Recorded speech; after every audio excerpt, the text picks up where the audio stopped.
Velma's been out for a while now, and people are saying it's awful, but I want to see for myself, so I'm gonna watch all 10 episodes at once. How bad can it be? A few moments later. And how do you feel about race-blind casting, Daphne? Well, as an Asian woman, I think it's cool. Fred's a rich white guy with a tiny dong. He did it. God, where is that candy man? I mean, candy person. It could be anybody, even though we both definitely know it's a man. Why don't the boys have to take a Don't Murder Girls class? Because I only have $50 in the budget to combat centuries of toxic masculinity.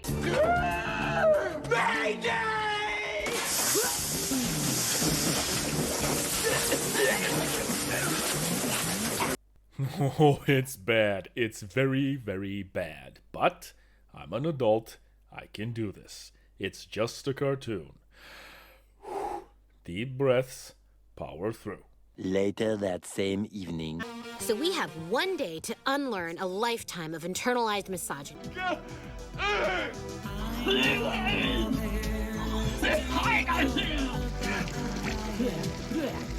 Everybody, listen up. We just learned someone somewhere is being intolerant.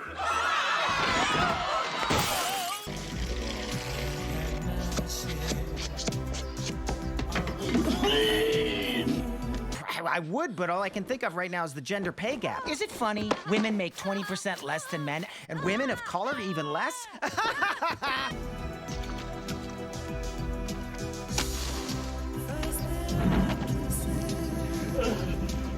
Okay, sir, I don't need you mansplaining who you are to me. Would you arrest her if someone like me said someone like her was bothering him? Well, yeah, that would do it. No!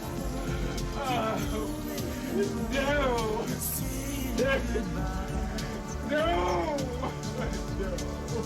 So, yeah, mistakes were made, and that was awful. The original Scooby-Doo cartoon, titled Scooby-Doo, Where Are You?, aired in 1969, over 50 years ago.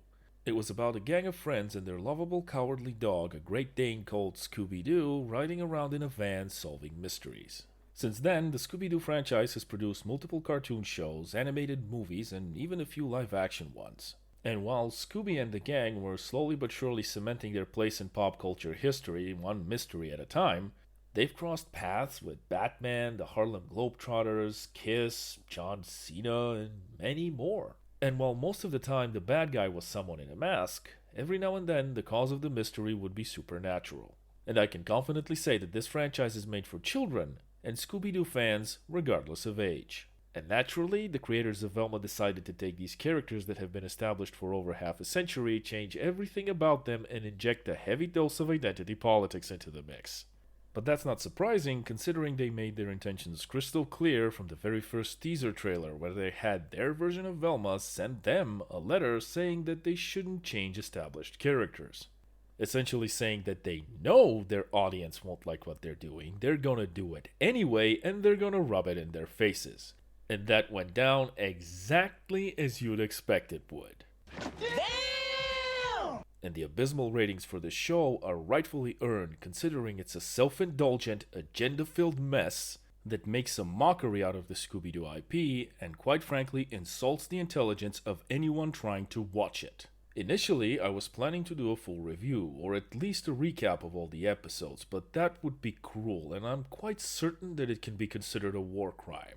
So instead, let's have a look at the characters and the overall plot. So let's start with the main cast. For some reason, the character that the entire franchise is named after is missing, because sure, why not? We're left with Velma, Daphne, Fred, and Shaggy, and in the show they use his real name, Norville. And considering that this is a modern day reimagining, the only thing these characters have in common with the originals are pretty much their names. Fred is the only character who hasn't been race swapped, but he makes up for it by being an incompetent buffoon because white people bad. Velma is Indian, Daphne is Asian, and Norville is black, with the two girls being made gay or bisexual depending on how you want to look at it. And in regards to the race swapping, Velma's voice actress Mindy Kaling said that she doesn't care if people freak out.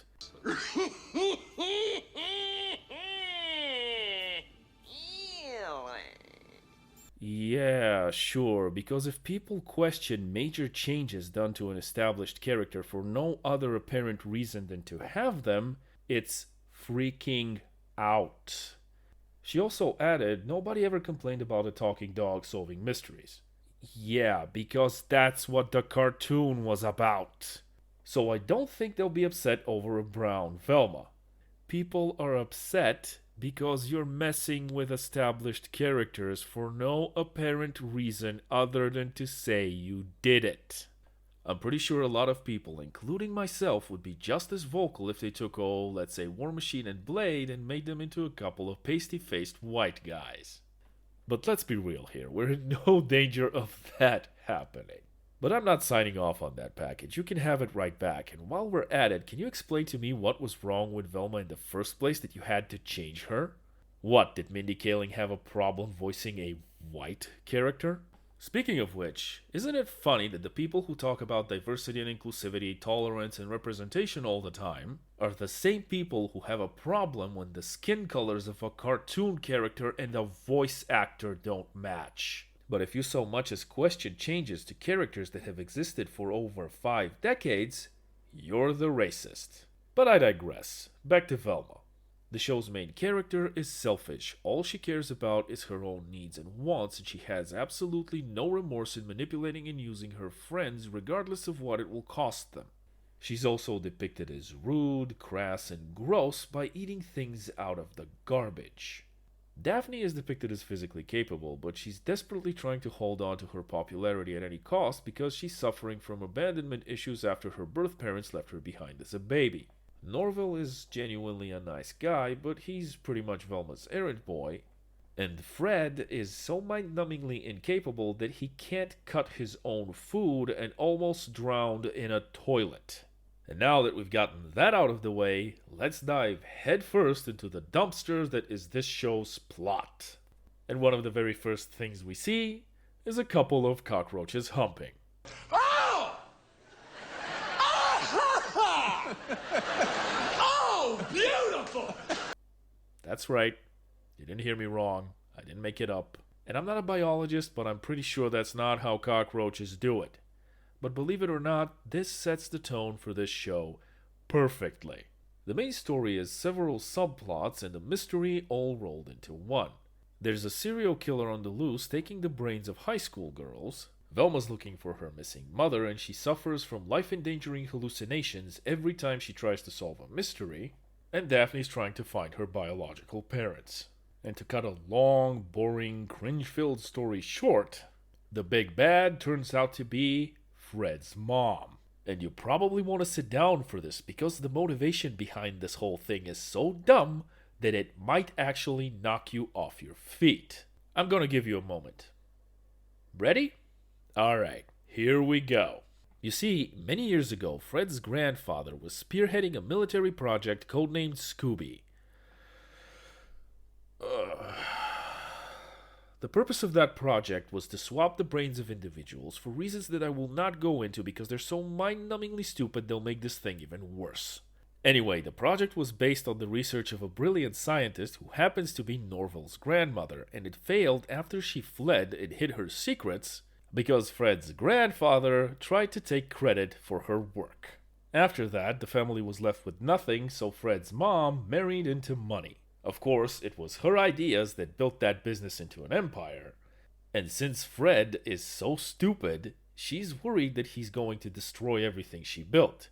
So her brilliant plan is to find a clever girl like herself, take her brain, and swap it with Fred's. Wait, it gets better. She realized that getting the brain of a hot young girl doesn't really work because they don't yet understand how much the deck is stacked against them. So instead, she wants to use Velma's brain because not only is Velma brilliant, but she can understand all the advantages of being a handsome, rich, white man. Don't you want your last-minute instructions?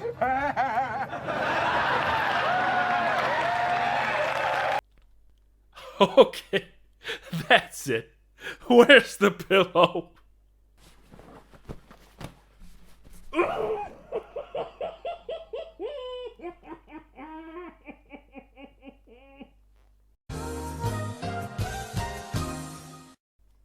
Shortly after that, she gets crushed by a rock, dies instantly, everybody gets bathed in blood, and while Norville is throwing up in the background, Fred is kneeling over his mother's corpse and Daphne is sitting there mortified, Velma is twerking with glee. And that's not even the worst of it. There are so many things wrong with this show. For example, it has an absolute disdain for its male characters. Norville is Velma's doormat and he's described as a simp by the show. Fred hasn't hit puberty despite being in high school and he has a, and I quote, tiny dong. So when the descriptions of your two male characters are simp and tiny dong, what's left for the rest of them? Well, I'll tell you. Velma's dad is a workaholic who never supported his daughter emotionally. He waited only a few weeks after his wife disappeared to have an affair with a waitress, and the show makes it pretty clear that Velma wasn't really wanted and that her parents were stuck in a loveless marriage. Norville's dad is described by the show as a beta, and the only reason he gets to have his job as a psychiatrist despite being unqualified for it is because he is a white guy with a pad. Daphne's biological father abandoned her twice. Fred's grandfather was a stereotypical military dumbass who tried to take credit for other people's work. Fred's father is a misogynist who only made his fortune bigger because his wife was there to do the work for him. And even minor characters like the sheriff and the mayor are also depicted as misogynistic and sexist. With bonus points going to the sheriff because he's also incompetent at his job. And despite the show dropping multiple, not so subtle hints at how bad women have it and how easy it is to be a man, all the women in the show are perfectly capable and in various positions of power. Daphne's moms are police detectives. Fred's mother was the head of a major corporation. Norville's mom is the principal of the school. And even Daphne's biological mom was the only one capable enough to get away when their criminal gang was caught. And Daphne was able to incapacitate the killer for a moment with a single kick. So yeah, that whole idea is kinda hard to believe when the men in the show were so incompetent that they couldn't even be the villain. There are also ample amounts of gore and blood, but there's no real consequences to it. At the end of one of the episodes, Fred gets shot in both legs, and the beginning of the next one, which literally picks off where they left off, he's perfectly fine. A kid in the school loses a leg. A few episodes later, perfectly fine. Velma gets her teeth knocked out, she gets kicked by Daphne so hard that she leaves a crack in the wall with a blood stain where her head is supposed to be. A few minutes later, nothing happened. And I guess the show was made for the writers because for the most part, what passes as humor doesn't really work. Speaking of the writers, they must think they're very clever by dropping nods to the original show every now and then. There's a van from '69 used to make a getaway. An unwrapped gift from Velma's mom turns out to be a pair of the classic shoes the original character wears and they get immediately tossed aside. The abandoned military project is called Scooby. And the drugs that Daphne deals while she's trying to get money to find her biological parents are named after phrases and objects from the show like Zoinks and Mystery Machine. The romantic relationship between Daphne and Velma feels wrong because even Daphne herself realizes that she's only attracted to Velma because Velma is possessive and jealous and Daphne has abandonment issues. Does that sound like a healthy relationship to you? And would you look at all that diversity and inclusivity? It's the 2020s, you don't get bonus points for that anymore. And did it make the show any worse? No, but it didn't make it any better either. So, enjoy it, I guess. Oh, and for some reason, amongst the many stupid, unexplainable things going on in this show, there's a couple of guys running around in the background of multiple episodes just licking each other. I don't know. You tell me. Oh, and for some reason, the writers thought it would be funny for Velma and Norville to pretend like they have a baby in front of Velma's mom. And when Velma says they're going to take care of the baby together, Norville gets in a car and drives away. You get it? It's funny, 'cause he's black. Ha, ha, ha. To be clear, later on it's explained that he drove off to tell his dad what they were doing, but that doesn't really make sense because they all have cell phones, and in fact it's mentioned multiple times that he constantly leaves voice messages for Velma and she ignores him. And there was also the great joke of them being stuck with a helicopter rescue team coming to save them, and just as they're about to descend and pull them out, they get a call that the rich white kid is missing, so they're abandoning everything else. Ha, ha, ha. Are you having fun yet? There's also the ongoing gag where everybody keeps getting Velma's ethnicity wrong because white people be racist. And let's not forget this visual zinger of a joke where Fred gets wet, he looks like Hitler, and people call him Hitler. Ha, ha, ha. I can go on, but I think I've made my point. There's a bunch of other subplots and characters and things I haven't even touched on, but trust me, we're all better off for it. In this case, the more you know isn't a good thing. Overall, this show is a dumpster fire full of bad decisions from start to finish, and the intentions behind it are questionable at best. And it's a missed opportunity as well. There's some decent animation work in here. It's a shame it was wasted on this. And this brings me to a very important question. Why use the Scooby-Doo IP for this? This could have been an original show with unique new characters that they could have made any way they wanted. They could have made the main characters as diverse and inclusive as they wanted, and nobody would have bat an eye. Because they wouldn't be messing around with established characters. And they could have had all the identity politics they wanted and more. But I think we all know the answer to that one. Nobody's interested in these types of shows. Even the people they are supposed to represent. And when it inevitably fails, they won't have anyone to blame but themselves. And we can't have that now, can we? So to sum it all up, Velma is an eye-rolling cringe fest that's a vanity project piggybacking off of the Scooby-Doo IP for a few people to push their own personal ideas and probably patting each other on the back about how stunning and brave they are. Seriously, it's the 2020s. Having an interracial gay couple is so last decade. Now, if you'll excuse me, I gotta get out of here. I really need a shower. This show made me feel dirty. What's up with all the cockroaches? Did someone in the writing room have a thing?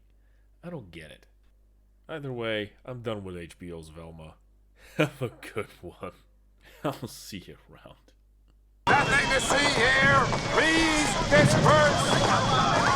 Nothing to see here. Please.